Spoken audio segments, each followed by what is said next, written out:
apologies on this being the knowledge report. And this is Anvi. क्या लगता है कितना सक्सेसफुल? बहुत सक्सेसफुल रहा है। जैसे नरेटको जैसा जो प्लेटफॉर्म होता है उसका काम है लोगों को साथ लाना, अब काम करना, उसमें सक्सेस लाना, वो एक हमारी रिस्पॉन्सिबिलिटी, कलेक्टिवली रिस्पॉन्सिबिलिटी होती है हमारी। और मेरे ख्याल से 50-50 पार्टिसिपेशन था अगर आपने देखा इन बिल्डर्स और साथ में जो इन्वेस्टर्स है उसका लगभग बराबर का पार्टिसिपेशन था। तो एक बहुत अच्छी, मेरे ख्याल से एक बहुत अच्छी सक्सेस रेट है इसकी इवेंट की। अच्छा, क्या गवर्नमेंट से भी इसको कुछ आपको मिलने वाली है? देखिए, गवर्नमेंट जो है उसका काम है कानून और रेगुलेशन बनाना, गवर्नमेंट का काम बिजनेस करना नहीं है। तो आज की जो अभी इसके बाद एक और सेशन होनी है जिसमें मैं पार्टिसिपेट करने वाला हूँ, हम उसमें कुछ स्टेप्स बताएंगे जिससे कि गवर्नमेंट वो स्टेप्स ले सके, किस तरह से रियल एस्टेट को और मजबूत बनाया जाए, कैसे जो कस्टमर सेटिस्फैक्शन है वो फटाफट उसको डिलीवरी कब मिले। आप एक तरफ रेरा कानून बनाते हो जिसके तहत आप कहते हो कि बिल्डर पे प्रेशर बने एक तरह से कि वो फटाफट डिलीवर करे, बट साथ साथ में उसको उस तरह की फाइनेंसिंग, उस तरह की उसकी माल की बिक्री भी होनी चाहिए। तो बना कैसे पाएगा प्रोडक्ट? तो वो एक जो उसमें जो कोऑर्डिनेशन होता है, उसमें जो समन्वय बनाना होता है, उसकी चर्चा हम करेंगे आज। नरेटको जो है कब से है और क्या आगे से? नरेटको क्योंकि एक इंडस्ट्री बॉडी है, ये अपने आप एक इंडस्ट्री की अपनी डिमांड के हिसाब से बनी है। मतलब ऐसे नहीं कि 3 लड़कों ने मिलकर बोला चलो नरेटको बनाते, ऐसा तो नहीं हुआ। राइट, इट्स अ डिमांड जो अंदर से निकल के आई है लोगों की तरफ से जो रियल एस्टेट सेक्टर से जुड़े हुए हैं। तो ये जो जेनरिक डिमांड जिसकी आती है तो वो कभी ख़त्म नहीं हो सकती, उल्टा ये बड़ा होगा। और मैं चाहता हूँ कि ज़्यादा से ज़्यादा डेवलपर इसमें साथ में जुड़े और ज़्यादा पार्टिसिपेशन हो इन्वेस्टर्स का और डेवलपर्स का, ताकि एक वैलिडेशन मिलता है। जब आप एक कॉमन प्लेटफॉर्म पे मिलते हैं तो 2 लोगों को एक दूसरे की वैलिडेशन मिलती है कि हाँ भाई ये जेन्युइन आदमी है, बिकॉज आप एक प्लेटफॉर्म पे मिल रहे हो एक दूसरे के साथ। तो बस हमारा तरीका यही था आज कि एक प्लेटफॉर्म बनाया जाए और उस प्लेटफॉर्म को सपोर्ट करने हम आए हैं आज यहाँ पर। These are coming to join this conclave. So what conclusion you are looking? We were very happy to see the huge participation in this conclave. We have put a very simple message forward that the Swami Fund is here to help the developers. It has already done a significant amount of work, but what is significant is we want to do a lot more. That is the message we wanted to give to the developers, not just developers, but even consultants who are working with those developers. And we believe, that message is going through. More and more people will take advantage of a brilliant idea that has been initiated by the Government of India and executed successfully by our company SBI Cap Ventures. Developers, so what are they thinking after? What will they think about after this conclave? If we are real estate companies after this conclave. So, when the fund was launched, there was a belief that, whether this idea would be successful or not, whether funding would be provided or not. I don't think that's under question anymore. I think now there is a fear factor that the Swami Fund might be fully exhausted, and therefore will they get a chance to take Swami funding? And therefore, we are reaching out to developers and saying that we have enough capital. Funding is not a bottleneck. We can evaluate as many projects as are made available to us. How do you see Narateco future? So Narateco as a trade organization is playing a leading role in channelizing projects that require funding with institutions that have the funding wherewithal, and Swami is one of them. Our focus is special situations, completion of stressed residential projects.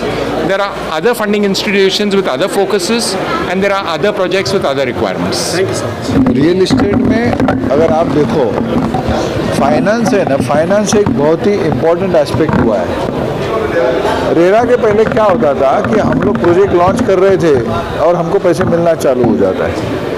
आज जब तक हमको पूरी CC नहीं मिलती है तब तक हम प्रोजेक्ट लॉन्च नहीं कर सकते। सीसी तक हमारे काफ़ी पैसे इन्वेस्टमेंट हो जाते, और उसके बाद अगर हम लोग जो भी फ्लैट वगैरह मकान बेचेंगे उसके पैसे भी हमको रेरा में एस्क्रो में रखना पड़ता है। तो ऑलवेज फाइनेंशियल का जो गैप होता है वो क्रिएट होता है, और उसके लिए वायबिलिटी फंडिंग करनी पड़ती है।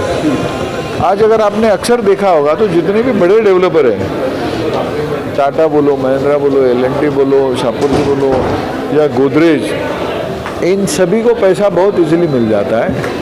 हालांकि उसमें रहेजा, हीरानंदानी या बाकी जो भी ए ग्रेड डेवलपर है, उनको सारे लोगों को पैसा मिल जाता है। लेकिन टायर 2 और टायर 3 सिटी है, छोटे मोटे डेवलपर है, उनको ना तो कोई पैसा देता है, ना उनके पास कोई एक्सेस होता है, ना उनके पास कोई अप्रोच होता है। तो हमने सोचा कि बाबा क्या होता है कि अगर इन डेवलपर की तरफ अगर आज ध्यान नहीं दिए तो इन्होंने प्रोजेक्ट चालू कर दिए तो ये प्रोजेक्ट 2-3 साल में स्ट्रेस्ड हो जाएंगे, और स्ट्रेस होने के बाद उनके ऊपर कोई ना कोई सरकार निकालेगी कि फंड निकालेगी। तो हमने सोचा उसके पहले ही हम जितने भी लोग आज देखो, 2 चीज़ें हैं कि पैसों की कमी नहीं है, पैसों की कमी नहीं है, लेकिन और पैसे लेने वालों की कमी नहीं है। इतना ही है कि जो बोलते हैं ना कि उनको एक भरोसा चाहिए, और नेरेड को मैं मानता हूँ कि आज अगर नेरेड को बीच में है, नेरेड को अगर उनको मीडिएट करता है, फैसिलिटेट करता है, तो जो भी फाइनेंस है या फंड हाउस हो उनको भी एक भरोसा आता है, और ये डेवलपर को इजीली पैसा मिल जाएगा, अच्छे ब्याज दर पे मिलेगा, कम ब्याज दर पे मिलेगा।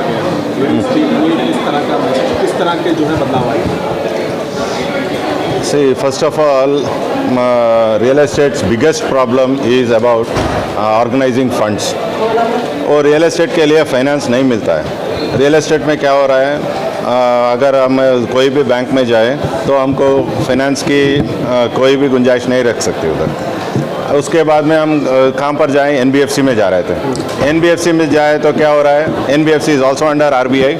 NBFC of course with all the historic reasons कुछ हुआ है, जो भी रीज़न है वो प्रॉब्लम है, हमको एनबीएफसी से प्रॉब्लम है, इससे प्रॉब्लम है, सबसे प्रॉब्लम है।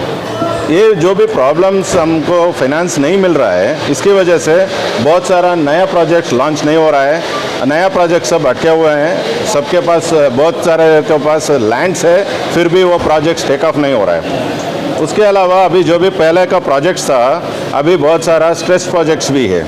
ये स्ट्रेस प्रोजेक्ट्स के लिए हमारा पास स्वामी फंड का, एसबीआई कैप का जो हमारा साथी है अभी, वो स्वामी फंड का भी हमको इस्तेमाल करने के लिए दे रहा था। बट क्या हो रहा है, उनका मैंडेट होता है, उनका मैंडेट में बहुत सारा रूल्स होता है, और वो रूल्स को निभाकर उनको फंड होने के लिए वो नहीं पा रहा है। अगर चाहे तो भी वो नहीं कर सकते। फॉर एग्जांपल उनको फर्स्ट चार्ज होने की ज़रूरत है, फर्स्ट चार्ज जो नहीं मिल रहा है, फर्स्ट चार्ज दूसरा बैंक में वो लोन लिया है तो वो ये बैंक को ट्रांसफ़र नहीं कर रहा है। ये सब पॉलिसी मैटर्स है। ये पॉलिसी मैटर में क्या हो रहा है, हमको बाहर आने के लिए रास्ता नहीं मिल पा रहा है। हमको और तरीका क्या करना पड़ेगा, ये करने के लिए हमको इधर बैंकर्स भी अटके हुए हैं बहुत सारे प्रोजेक्ट्स में, फाइनेंस बिल्डर्स भी अटके हुए हैं। अभी इससे तो हल निकालना पड़ेगा। NAREDCO being a very established industry representative body, हम क्या कर रहे हैं, सब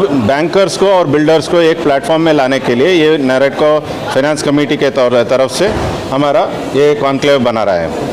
ये कॉन्क्लेव से हम क्या हासिल करना चाहते हैं, पहला है हमको स्ट्रेस प्रोजेक्ट्स से उनको बाहर निकलना है। दूसरा है हमारा नया प्रोजेक्ट्स के लिए हमको लोन मिलना चाहिए। अभी तीसरा है ये बैंकिंग प्रोडक्ट्स जो भी है, जो कंस्ट्रक्शन फाइनेंस से एक्सटेंडेड है, उसको हम कैसे रियल एस्टेट के हिसाब से उसको यूज़ कर सकते हैं। जैसे कि सेल्स का मायने रख के हम उधर फाइनेंस देते हैं, 35% फाइनेंस मिलता है, 30% प्रमोटर देता है, बाकी 30-35% हमको सेल्स से आना पड़ता है। सेल्स क्या है, कभी कभी आता है, कभी कभी नहीं आता है। उसको प्राइमरी सोर्स रख के प्रोजेक्ट्स किया तो कभी नहीं आता है तो वो प्रोजेक्ट रुक जाता है। सर क्या लगता है आपको, जो जिस तरह से आप कॉन्क्लेव कर रहे हो, जो कंपनीज हैं रियल एस्टेट कंपनीज को भला होने वाला है यहाँ से जो रिक्वायरमेंट है, वही अभी क्या कर रहे हैं हम, पूरा का पूरा सभी प्रॉब्लम्स हमको सॉल्व करने के लिए हम किसी को नहीं बोल सकते हैं अभी, इसीलिए इधर we are trying to discuss in this platform. ये प्लेटफॉर्म जो बना है, बैंकर्स को भी बुलाया है और अपना बिल्डर्स भी हैं। अभी उनके मुंह से सुनते हैं, क्योंकि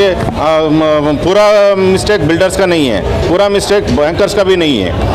तो क्या हो रहा है, all this bankers and builders we have to come to a common platform and we have to discuss, उसको मिलजुल के बात करके हल करना है। तो इसके तौर पे ये पूरा का कॉन्क्लेव बन रहा है।